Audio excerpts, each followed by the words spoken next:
ચાલો જાણીએ ટોપર અને એવરેજ સ્ટુડન્ટ વચ્ચેનો એક મોટો તફાવત. ઘણા વિદ્યાર્થીઓ પૂછે છે કે ટોપર અને એવરેજ સ્ટુડન્ટમાં સાચો ફરક શું છે? સૌથી પહેલો અને મુખ્ય તફાવત છે તેમની રોજિંદી આદતોમાં.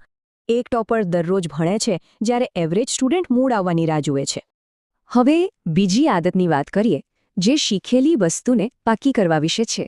ટોપર શીખેલી વસ્તુને વારંવાર રિવાઇઝ કરે છે, પણ એવરેજ સ્ટુડન્ટને લાગે છે કે એકવાર સમજવું પૂરતું છે. અને આ રહી ત્રીજી અને સૌથી અગત્યની આદત, ધ્યાન કેન્દ્રિત કરવાની ક્ષમતા.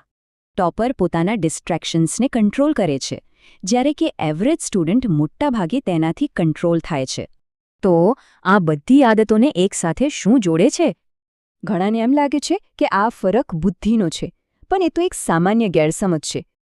અસલી અને વાસ્તવિક તફાવત એક જ શબ્દમાં છે: શિસ્ત. આ એક કળા છે, કોઈ ભેટ નથી. તો અંતે એક જ વાત યાદ રાખવા જેવી છે: ટોપર બનવા માટે પોતાની આદતો બદલવી પડે છે.